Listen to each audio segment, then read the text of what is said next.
and I'm extremely honored to have been chosen to speak here today. Today I'm going to talk to you about how you can change the world. Changing the world sounds really difficult, doesn't it? But in actuality, it's simple, and it all starts with you. The only way to change the world is by being passionate.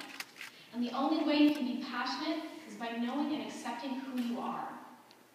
We are all uniquely genius, and our uniqueness is what makes us powerful. The process that I'll be talking about today is a process that I have learned through experience.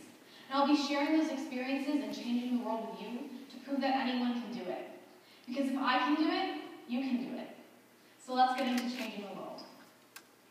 The first step is to accept yourself for who you are in the present. Changing the world begins with you. Figure out what makes you different from everyone around you. Maybe you're an amazing athlete or a great painter. Whatever it is, learn to love it and latch on to why you love it. Embrace your uniqueness and celebrate it. You can't live in the past and dwell on who you were, who you could have been, or where you put your energies. And of course, look to the future, but don't ignore the reality of your skills, your capacity, or your abilities. Unfortunately, this is the first step where people stop changing the world. They're crippled by the past, or they're caught up in the vision of the future. They latch onto that one thing, and they pigeonhole themselves into doing that one thing. But you can't. You constantly have to search for new things that stimulate you the way that one unique thing does. Which leads me to my next step, to never stop exploring. From a very young age, I did make that fatal mistake of pigeonholing myself into one thing. I was a very competitive synchronized swimmer from the age of 5. In the last couple years of my career, I was swimming 30 to 40 hours a week, training for the Coleman Cup, the world's largest international competition for people my age. And I was pushing myself to the point of blacking out, of injury, and to the point where me and my duet partner would sit in the showers and cry during our 5-minute breaks. But I wanted it. I wanted to represent the US, and I got there.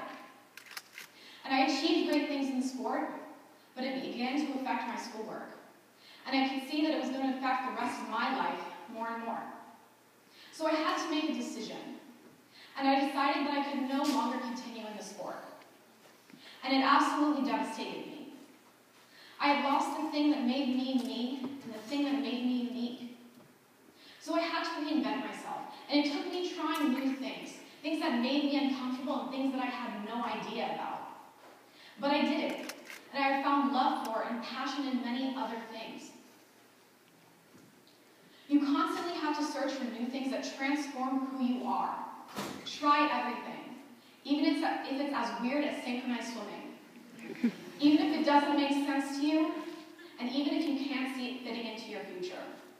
Because the reality is you don't know what your life will look like in a year, and that one new thing may be the perfect thing for that future. But part of knowing who you are is knowing what your passions are. You can't know what those passions are without exploring. You constantly have to, there we go. After I stopped swimming, I had a personal struggle of letting go of something that I had worked for 10 years in. And one day, the perfect opportunity was presented to me. A woman named Tina Bowles asked me if I'd be interested in coaching her disabled daughter.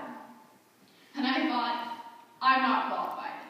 I've never coached long-term, and I have no idea how to coach a disabled athlete.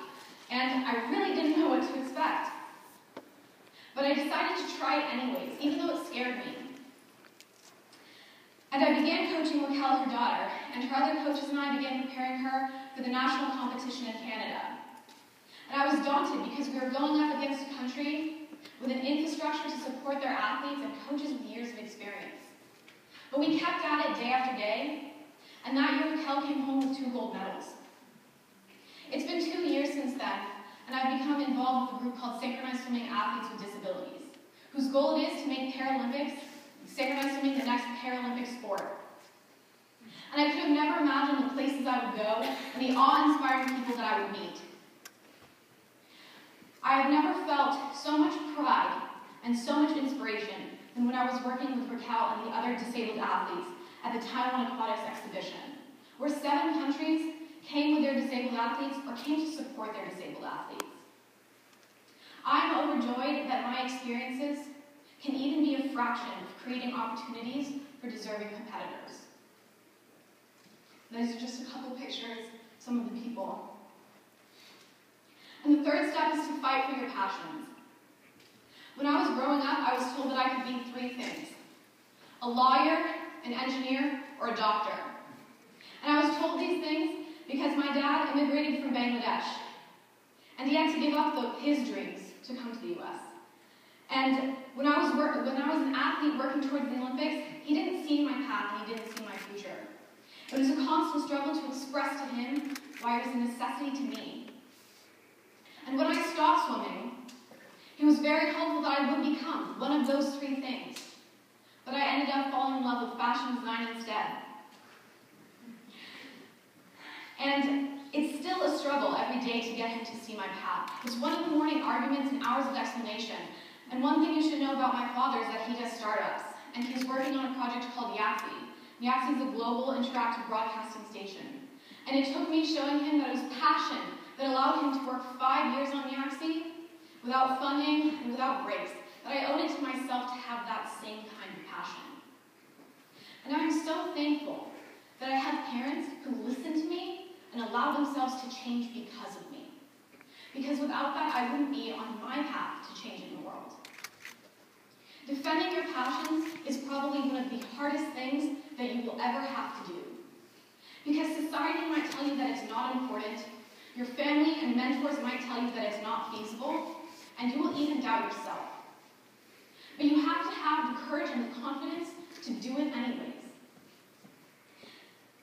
Don't give up just because nobody can recognize your unique genius or see your path. Because nobody will believe in you if you don't believe in yourself. And the fourth step is respecting your ideas. The first time I traveled to Bangladesh, I was overwhelmed and miserable. As a person from Los Gatos, going to a place where there are people living on the streets, begging for money, and piles of garbage burning on the street next to you, I was surprised and upset. And it made me want to retreat back to the comfort of my home and of my town. But then I thought, everything that I am is this country. Half of everything that I will ever become is this country. And it made me want to help. It made me want to make it so that everyone else could see how great this country and these people were. And so I started talking. I talked to my sister. I was asking her, what can I as a teenager do? What can we do to change the situation? I can't solve infrastructural problems or end poverty. What can I do? And that's when I realized that the one thing I've been doing most of my life is speaking English, and that I could teach English. And that's how the idea for the Language Outreach Club was born. We all have good ideas every day, and a lot of them could actually work. So respect those ideas. Don't shut them down before they begin. Take those ideas to action. Brainstorm, talk about them, write them down. Do something that will let your ideas grow, and I assure you that something will come of it. And the fifth step is making your ideas real. When I was in Bangladesh for the first time, I attended a party, and people were asking me what I thought of the country and how my first trip was, and those cultural and structural differences were still overwhelming me. So I opted to talk about my ideas, and I opted to talk about the Language Outreach Club. And one of the people I ended up talking to runs her own NGO called the Sajda Foundation. And the Sajda Foundation is dedicated to providing educational and other opportunities to the exact people that I wanted to touch. And that's how the Language Outreach Club went from an idea into part of an organization. And these methods are so simple. And it doesn't have to be a big problem that you want to attack. For example, this year I'm doing an independent study class in fashion design and merchandising. And part of that class is to do an internship. When I got the list of places that I could intern, I read through them and I thought, I don't want to work at any of these places. You know, I want to learn about design and selling your design and manufacturing your design. So I went out and I found a place that did that. And then I looked through my contacts and went through my network and found that one of my old coaches had a dress made there. So I called her up and I said, can you give me an intro? So I printed out my resume and I walked into that store and I said, hi, I'm Leilah Talukder. I want to do an internship here. What do I do to make it happen? And I got that internship. And that internship turned into a job. And simply by nature of talking to people, attending lectures, and going to events, I could see the fashion world open up in front of me. And so many other worlds open up in front of me. So make your ideas real. Tell people about them and look for contacts. Take real steps from changing your ideas to reality. There are all kinds of people around you that can help. Talk to your friends, talk to your parents, talk to your coworkers, and talk to the TED Talk presenters today. Because if you have confidence that your ideas are important, they will want to help you.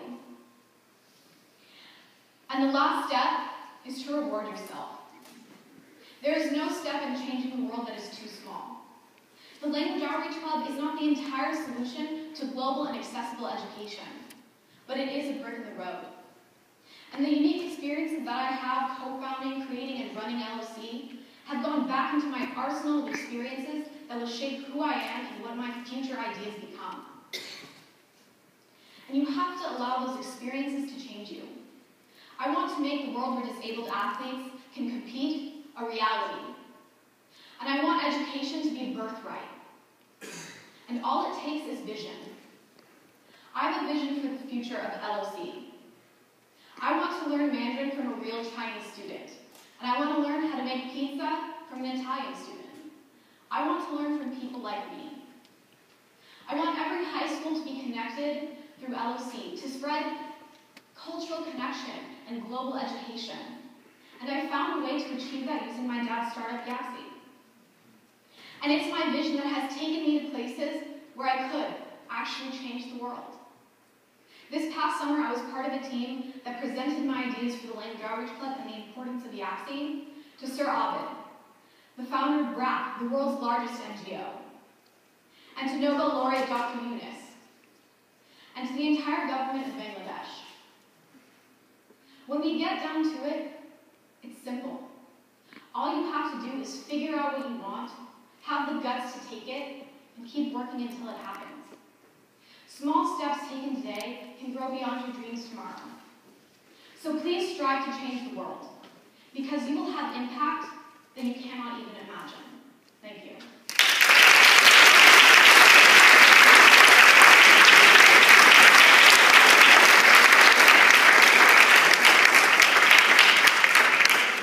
So our next speaker